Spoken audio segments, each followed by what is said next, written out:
성경에서 책 이름이 있는데 그 이름 가운데 여성의 이름으로 책점이 붙은 것은 딱 두 권입니다. 룻기와 에스더죠. 룻은 이방 여인이었는데 유태인과 결혼을 했어요. 에스더는 유대인인데 이방 왕과 결혼을 했죠. 룻은 결혼을 해서 아들을 낳아서 유다 족보를 이어가는, 예수 그리스도의 족보를 이어가는 데 기여 컨트리뷰트를 했다고 한다면, 이 에스더는 민족이 말살되고 사라지게 될, 진멸될 위기 가운데서 민족을 구하여 살려내는 일에 컨트리뷰트, 기여를 했습니다. 인생 한 번 살아가는 데 우리는 모두에게 이 역사 속에서 뭔가 하나를 기여하고 가는 인생 되면 좋겠다 싶습니다. 에스더란 이름의 뜻이 별인데요, 그녀는 삼촌 모르드케의 손에서 자랐습니다. 그녀의 이름대로 별처럼 빛나는 왕후가 되었으니 이민자로서 신분 상승의 아이콘 되었습니다. 필시 모르드게를 살펴보면, 에스더를 살펴보면 그의 조상이나 부모들이 바벨론 포로로 사로잡혀 왔어요. 그리고 포로 중에 태어났을 가능성 많아요. 역사적으로 보면 바벨론이라고 하는 전 세계의 거대한 제국을 메데파사가 삼켰으니 페르시아에게 바벨론이 정복당했죠. 이 에스더서에 나오는 사건은 거대한 페르시아 제국을 다스렸던 아하수에로 왕, 더 정확히 말씀드리면 크살크세스 1세 때 수산이라는 도성에서 일어난 역사적 기록인 것을 세계사는 알려줍니다. 그러니까 지어낸 옛날 얘기가 아니다라는 거죠.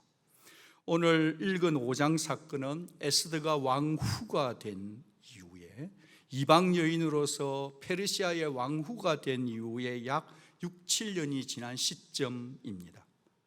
그 당시의 시대 상황, 찌찜내변, 삶의 정황이 어땠는가를 보면 유다인 전체를 말살시키고 없애버리겠다고 하는 하만의 계략이 점점 유대 민족 전체의 목을 옥죄어오는 시점이었습니다. 그러면 하만은 누군가? 그는 아각 사람이었는데 크살크세스의 제2인자였습니다. 그런데 좀 더 역사적으로 거슬러 올라가 보면 출애굽했을 때부터 이스라엘 민족과 이 아말렉 민족 간의 갈등이 있던 앙숙, 적절한 비율지는 모르겠지만 한일 관계를 생각하면 좋겠습니다. 그러니 단순한 개인 감정에서 하만과 모르드게의 갈등이 아닌 거죠. 조상 대대로부터 대물림되어서 흘러내리고 있는 혈통적 갈등이 긴장으로 놓여 있다. 그것이 현장이라는 것입니다. 지금 에스더는 왕궁 뜰 앞에서 왕 앞에 서 있는데 떨리는 마음으로 서 있습니다.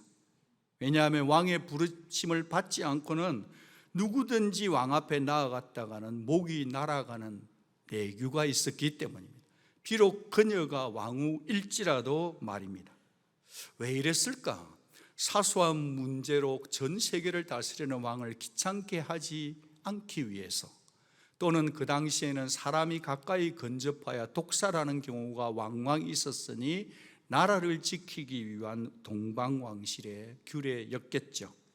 그 규례를 어길 시에는 그녀가 이미 4장에서 말했던 것처럼 죽으면 죽으리라, 죽을 수도 있는 긴장 가운데 한 여인 에스더가 두렵고 떨림으로 서 있는 것입니다. 바로 죽음을 각오한 선택적 담력으로 이 여인은 지금 서 있습니다. 3일을 금식하고 말입니다.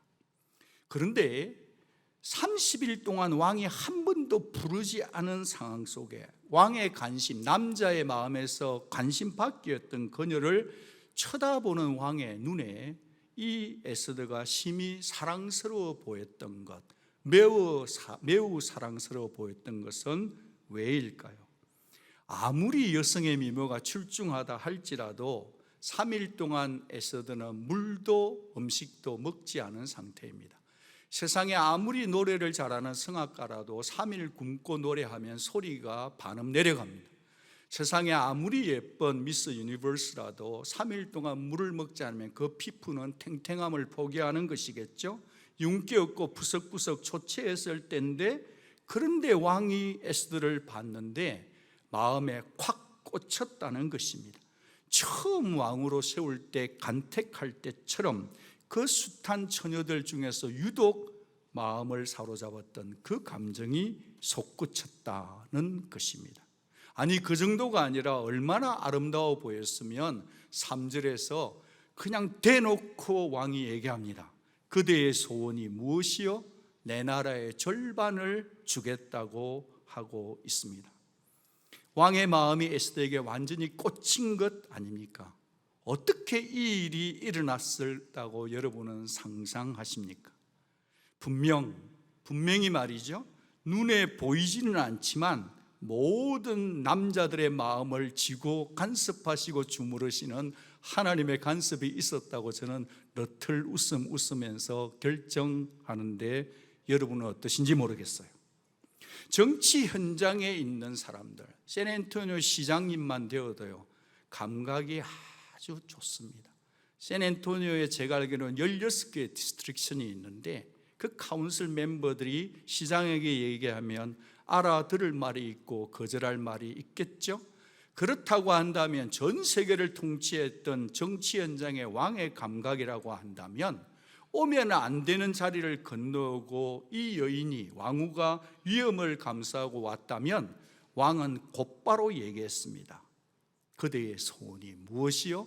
내가 나라의 절반이라도 잘라주겠소는 정치 감각 1단이면 할 수 있는 표현이겠죠.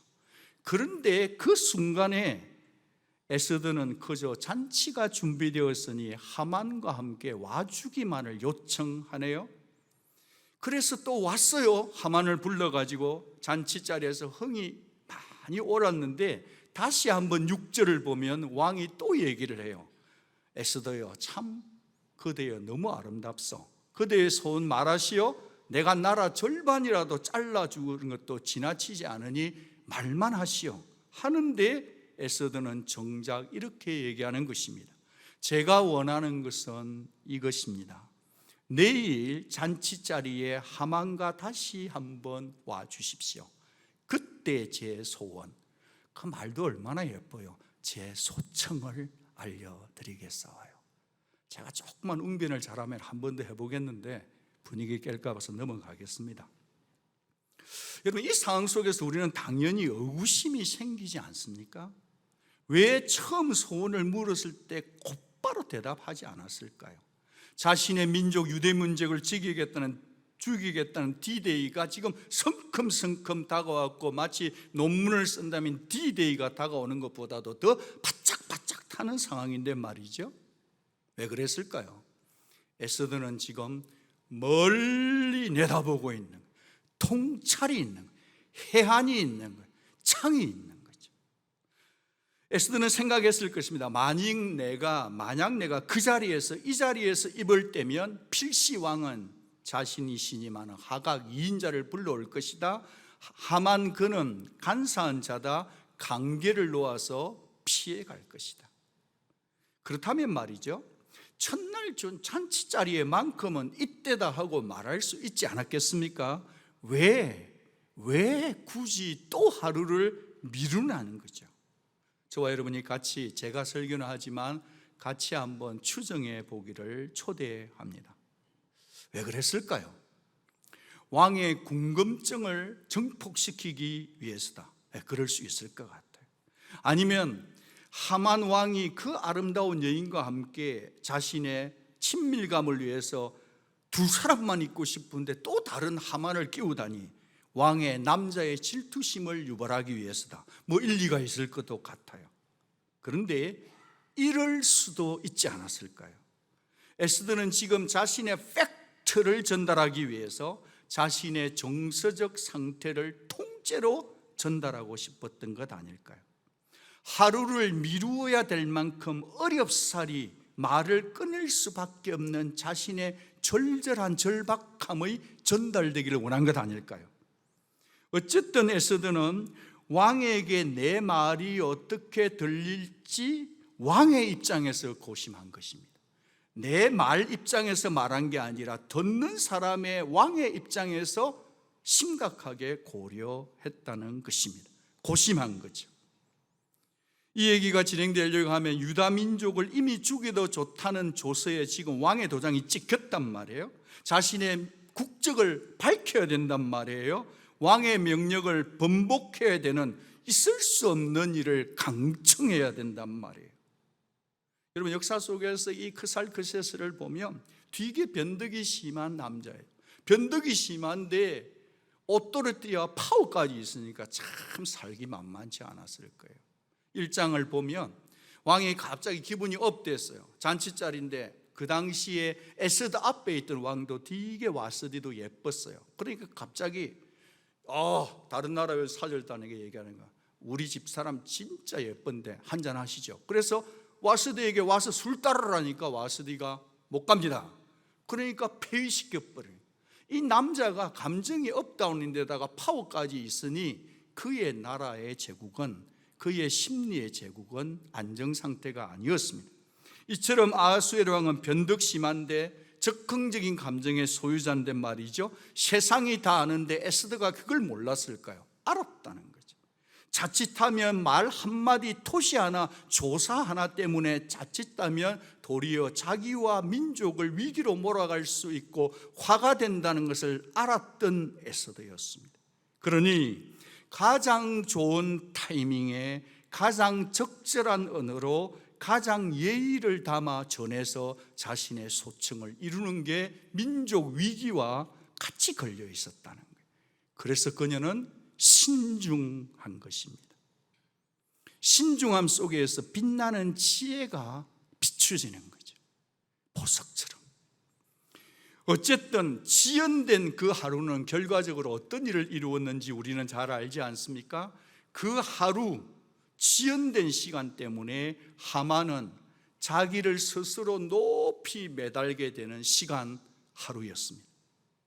에스더의 지혜를 넘어서 역사하신 하나님의 개입하심을 우리 모두는 보는 거죠. 깨닫는 거죠. 하만의 분노가 피크를 칠 때까지 기다리는 거죠. 그래서 하만 자신이 자신의 분노를 못 이겨서 죽일 음모를 만들어낼 때까지 필요한 시간 하루였죠. 악이 악으로 온전히 드러나도록, 악은 반드시 드러날 터이니 그 하루를 기다린 거죠. 그 가운데 하나님의 섭리의 손이 정확하게 나타나도록 그것은 에스더의 지혜로운 신중함, 절제, 기다림 속에 있었더라. 에스더 속에 역사하신 하나님, 그 타이밍에 하나님의 시간이 에스더의 입술을 통해 내일 다시 오소서, 내일 제가 제 소청을 말씀드리겠나이다.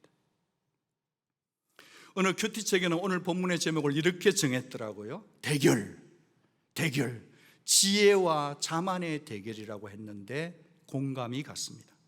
스스로 잘난 척하면서 어리석은 남자, 자기에게 어깨에 뽕 많이 올린 남자, 그 하만을 한번 상상해 보십시오. 그는 지금 왜 자기가 잔치자리에 초대받는지에 대한 의도를 헤아릴 생각조차를 하지 못하고 있네요. 자기 혼자만 선택받고 초대받은 것에 대해서 흥분, 나르시시즘의 자리에 앉아 있네요. 아내들과 친구 앞에서 큰 소리로 얘기합니다. 은근히 얘기하고 이리저리 자랑하며 자기를 주가를 높이고 있습니다.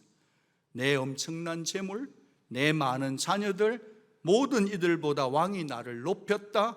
왕후는 나를 왕과 동급으로 대우해 줬다. 내일 잔치에도 오직 나만 불렀다고 얘기하는 겁니다. 지금 이 하만의 입술 속에는 나나나밖에 없는 거죠.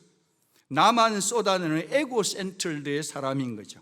그런 그인데도 나나나인데 그 나나나의 제국을, 얼굴 표정을 굳게 만들 수 있는 것이 있었으니 그것은 바로 모르드케였습니다. 근데 말이야, 이 대궐 앞에 앉아있는 저 유대인, 꿈쩍도 않는 저 모르드게만 보면 내가 속상한다니까. 하나도 즐겁지 않단 말이야. 그렇게 모든 것을 다 가졌건만 목에 걸린 생선가시처럼 걸린 그 한 사람 때문에 하만은 지금 속이 뒤집혀져 있어서 불쾌하죠. 혹시 우리도 말이죠, 눈에 가시로 여기는 그 한 사람 때문에 은혜도 못 누리고 예배의 기쁨도 드리지 못하고 19을 가졌는데도 가지지 못한 그 한 가지 때문에 우리가 감사를 잃고 있다면 우리가 어찌 하만 아니라고 말할 수 있겠습니까? 우리에게 어쩌면 주시는 메시지가 아닐까요? 어쨌든 이 하만은 50규빗 23m의 교수대를 장대를 높이 세우고야 맙니다. 이 높이는 요즘으로 표현하면 환산하면 아파트 기준 7층 8층 높이입니다. 세상 모든 사람이 다 볼 수 있도록 모르드케 이 유대인 이 고집불통을 높이 달아서 내 말에 의해서 이 사람을 죽인다고 하는 자기의 파워, 자기의 권력, 자기의 야욕을 불태우는 남자 하만인 것입니다. 여러분, 저는 에스더와 하만 두 사람의 똑같은 게 있었다고 봅니다. 공통분모는 뭐냐? 확신의 사람이었다고 봅니다. 그런데 결과는 완전히 달랐다고 말씀드리고 싶습니다. 오늘날 두 종류로 쫙 갈라지는 인생 모습의 축소판 아닐까요? 하만이 가진 확신은 뭐냐? 나 정도 가졌으면 이 내가 가진 것이 나를 지켜주리라고 하는 거짓된 환상적 확신이었습니다. 일시적인 재물을 자랑하고 거짓된 즐거움을 누리며 자식 잘됨을 자랑하고 헛된 영광을 누리고 있으면서 이것이 자기를 지키고 가라가는 삶의 세계관, 오늘날 이 시대를 사는 우리들의 세계관 아닐까요? 그런데 그가 몰랐던 게 하나 있지 않았습니까? 물론 그가 하나님을 경외하지 않으니 몰랐다 치더라도 말입니다. 여러분, 이 세상에 있는 모든 것은 다 하나님께로부터 오고 하나님이 거두어 가시는 줄로 믿으시기 바랍니다. 우쭐대는 교만의 끝은 패망이요 죽음인 것입니다. 그는 지금 확신은 차 있을지 모르지만 죽음의 그림자가 자기를 덮쳐서 서서히 오고 있다는 사실을 1도 깨닫지 못했습니다. 하만을 보니 신약의 어리석은 부자가 생각이 납니다. 어리석은 부자가 얘기해요. 여러 해 쓸 물건을 많이 쌓아두었으니 평안히 쉬고 먹고 마시고 배 퉁퉁 치며 즐거워하자 했던 그 어리석은 부자, 주께서 가라사대 네가 아무리 스토리지를 넓혀도 오늘 밤에 네 영혼을 하나님이 가져가 버리면 네 많은 스토리지 누구 것 되겠냐? 인간의 가시거리가 얼마나 우리의 자랑거리가 헛되고 보잘것없는지 우리 모두는 홀로 빈손으로 하나님 앞에 서게 될 때 드러나게 될 것입니다. 위어스비 목사님이 이렇게 일침을 놓았어요. 착각 속에서 살아가는 이 시대를 살아가는 교만한 신자들은 하만과 크게 다를까? 정말 하만과 다르다고 생각하는가? 그게 아닐 수 있다는 거죠. 신자와 불신자 두 종류의 유형을 말하는 게 아니라 신자들끼리 얘기 한번 해보자는 거죠. 비록 신자라 할지라도, 하나님 믿는다 할지라도 우리는 얼마든지 하만의 유형의 삶을 살 수도 있다라고 하는 경고와 일침 아닐까요? 하만과 반대로 에스더는 그야말로 확신의 사람인데 하나님을 신앙한 기도의 사람 아닙니까? 여러분, 에스더는 어쩜 이렇게 담대하고 지혜로울 수 있을까요? 저는 천국에 가면 먼저 저와 살고 있는 저의 집사람 허락받고 에스더하고 꼭 인정샷을 한번 찍고 싶습니다. 어떻게 이렇게 담대하고 어떻게 지혜로울 수 있을까요? 이 본문 속에서 대답의 키워드를 찾아보라 하신다면 저는 1절 단어입니다. 제3일에. 이 제3일의 속에 담력과 지혜의 비밀이 있다는 거죠. 이 제3일은 어떤 3일이죠? 역사 속에 흘러간 시간이긴 하지만 수산궁에 있는 에스더를 비롯한 유대인 전체 공동체가 3일 동안 금식한 3일입니다. 사람이 살다가 보면요, 깨구리 올챙이실 모를 때가 있잖아요. 사람이란 게 그래요.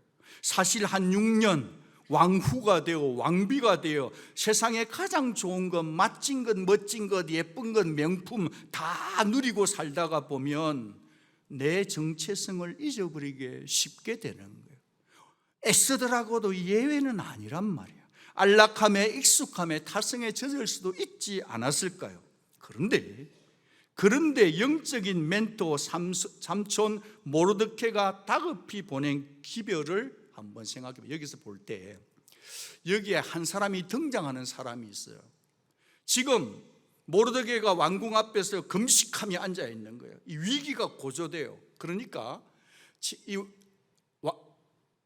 에스더가 자기의 시나 사절을 보내요. 그렇게 하지 마시라고.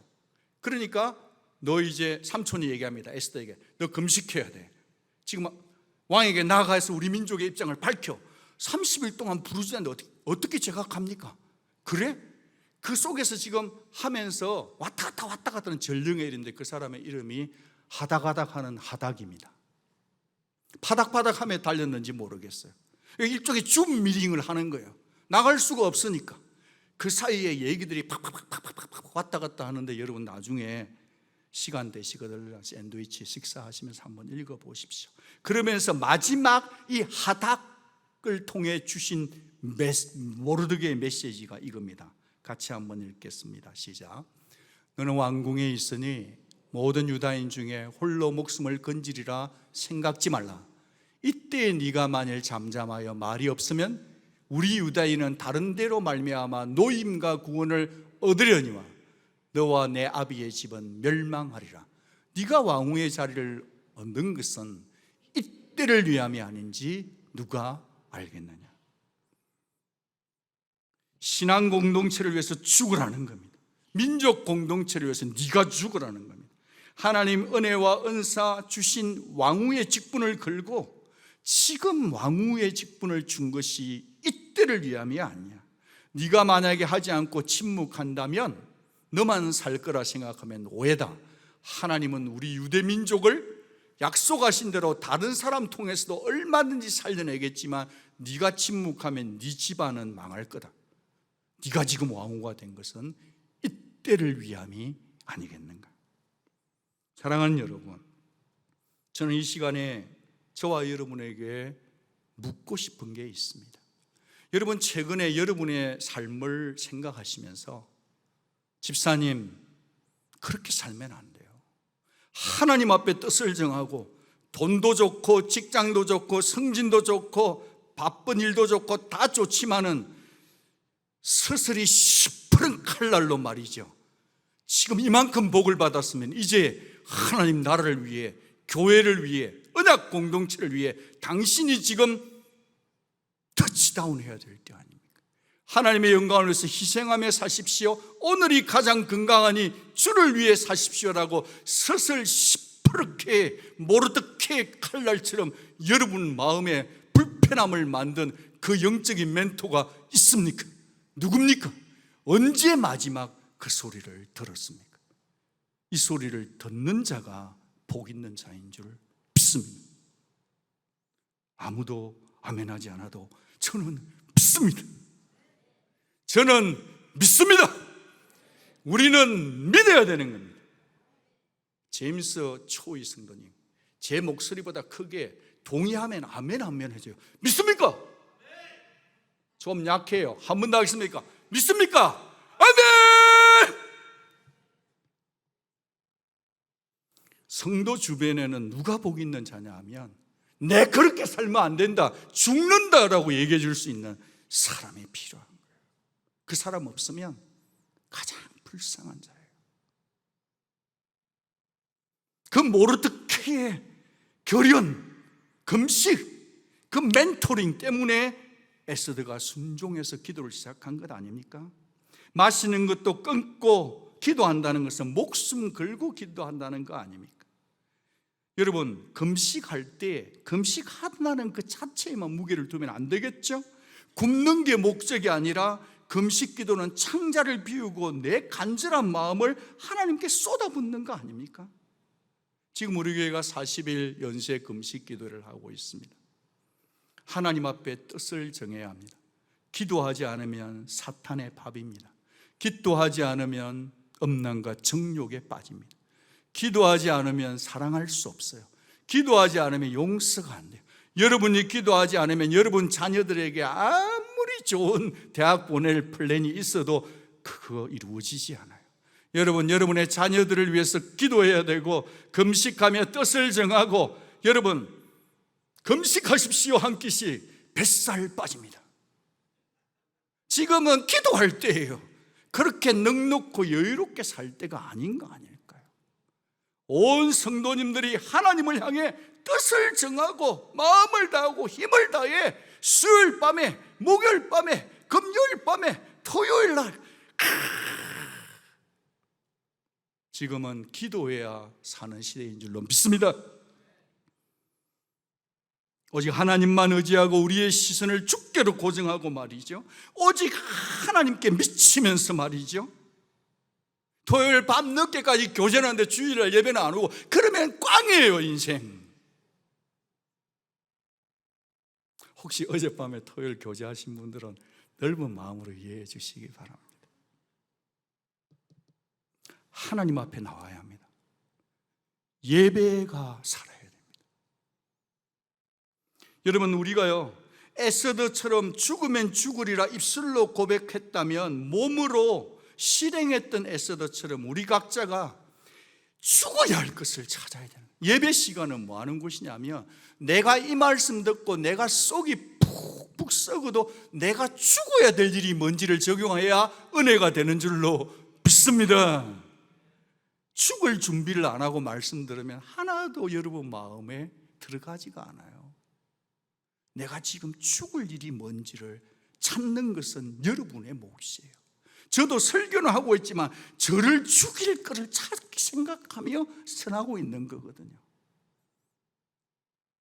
죽지 않으면 기도 아니에요.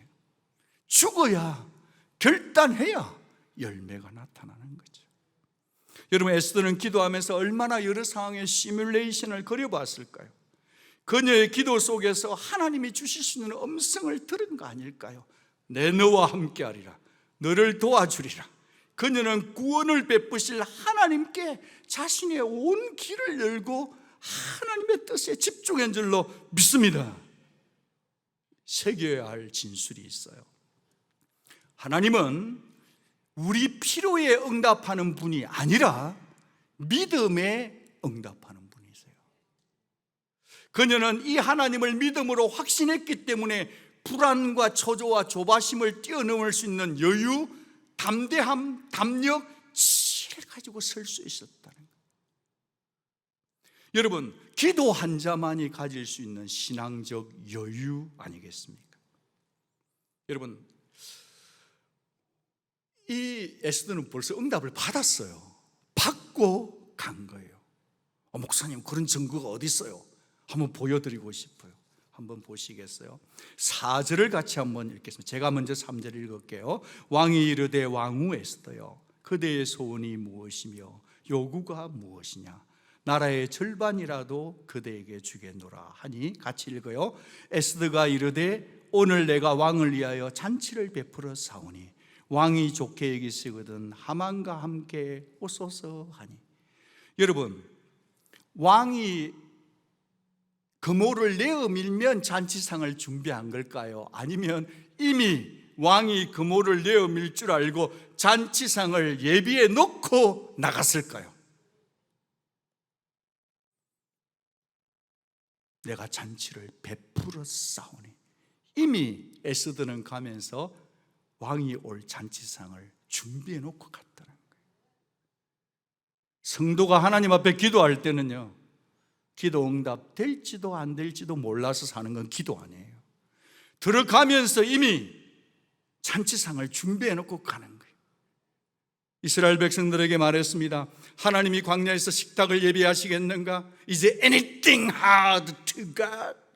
하나님은 부족함이 없는 거예요. 하나님은 광야에서 식탁을 예비하시는 분이에요. 성도가 믿음을 가지고 기도할 때 에스더의 가슴속에 이미 확신이 있었기 때문에 잔치상 준비해놓고 들어가서 보니까 아하, 하나님 말씀하신 그대로 되는구나. 그리 되는 거지. 왕이 물어볼 때 잠깐만요, 내가 한번 생각해 보고요.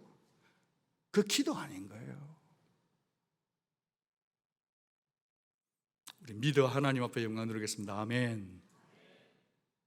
저는 우리 온누리 성도님들이 기도를 하고 난 다음에 뚝심을 가지고 잔치상을 예비해 놓고 왕 앞에 나아가는 성도들이 될 수 있기를 축복합니다. 그래야만 당장 내 속내를 드러내지 않을 수 있는 거예요. 3일 금식했으니 아싸 고고고 그러지 않는다는 거예요. 야, 진짜네. 그래서 그냥 그 찬스를 당장 꺼내가지고 이때야말로 해서 당장 얘기하지도 않는다는 거예요. 이 시급하고 이 촉급하고 이 촌음이 아까운 시기인데도 성급하지 않아요. 절제해요. 신중한 거예요. 하나님과 발맞추어 갈 수 있는 것은 분별함의 지혜인 것입니다. 하나님과 발맞추어 가는 지혜인 거죠. 그녀는 이미 왕을 만나기 전에 응답을 확신한 거 분명하죠. 이미 말씀대로 잔치상을 준비해 놓고 간 거예요. 저는 이 시간 보이지 않으시지만 분명히 살아계신 하나님께서 모르드게의 결단, 에스더의 결단, 이들의 믿음의 결단과 선택과 결정을 도우셨음을 저와 여러분의 눈에 똑똑히 보여드리고 싶습니다. 여러분, 민족적인 위기를 공동체 전체가 어우러져 기도로 돌파한 에스더의 스토리는 그 옛날 once upon a time, 옛날 얘기가 아니라 오늘 지금 여기 샌안토니오에서 저와 여러분의 삶 속에서 지금 여기에서 적용되어야 되는 살아있는 말씀인 줄 믿습니다. 그분이 살아계시기 때문에. 문제는 뭐냐?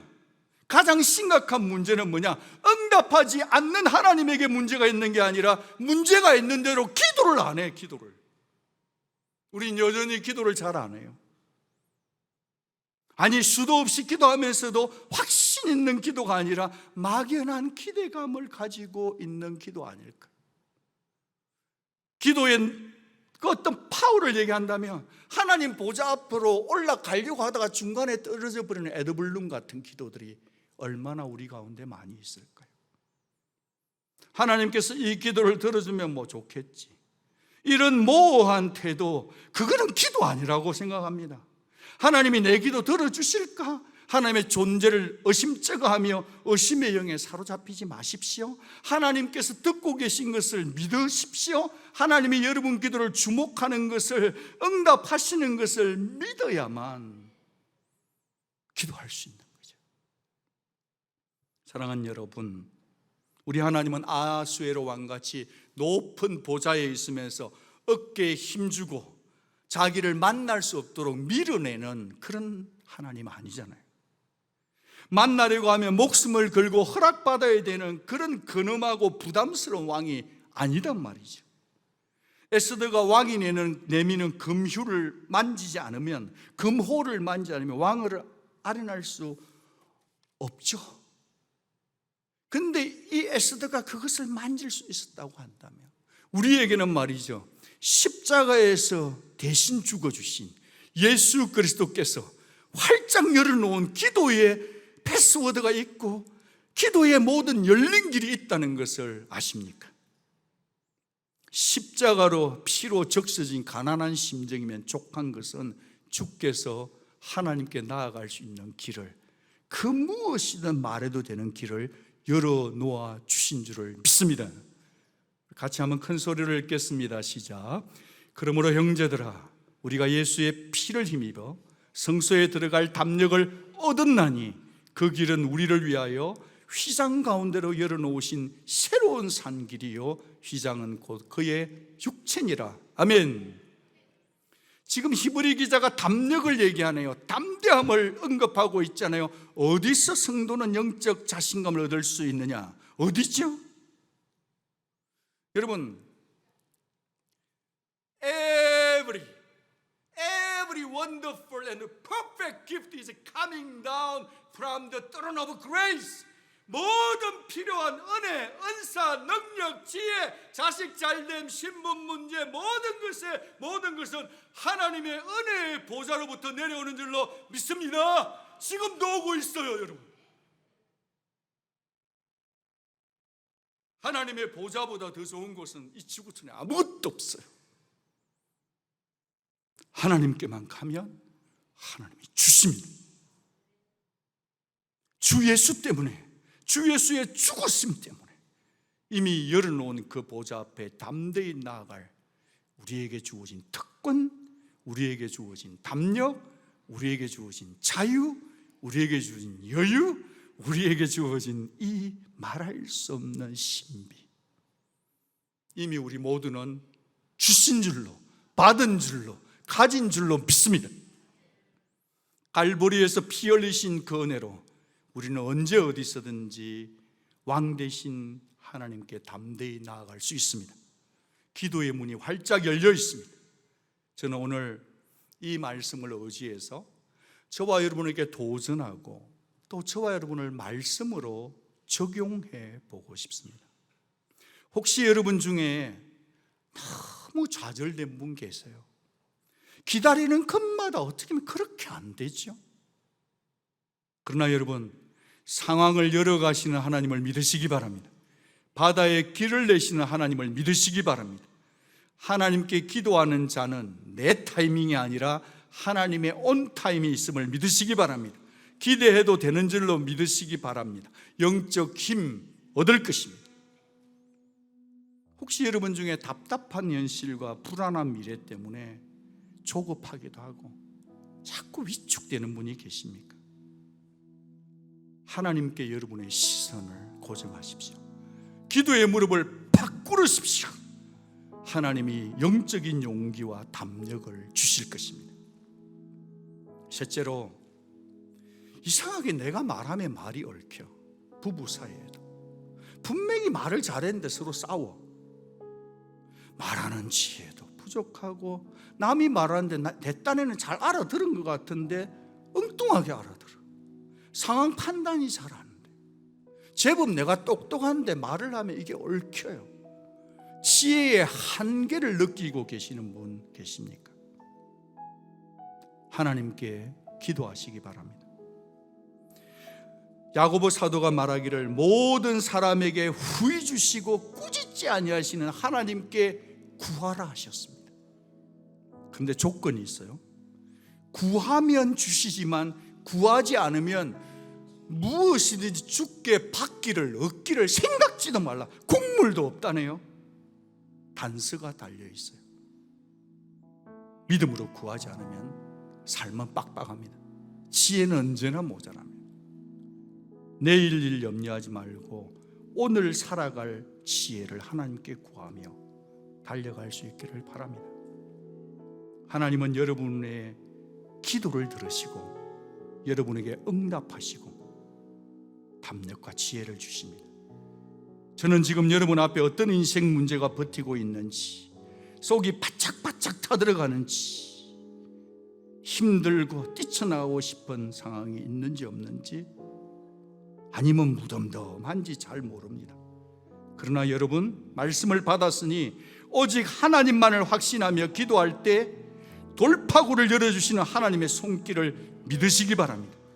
온 세상이 자기 자랑, 자기 자만, 입만 열면 자기 자랑하는 이 세상 속에서 오히려 우리의 입술을 지켜 에스더처럼 하나님만을 의지하며 하늘의 별처럼 빛나는 참된 담력자, 참된 지혜자가 되어서 세상 아무리 답답하고 어려워도 심령 속에 시원한 생수가 흐르는 시온의 대로의 사람들이 다 되어 주시기를 주의 이름으로 축복합니다.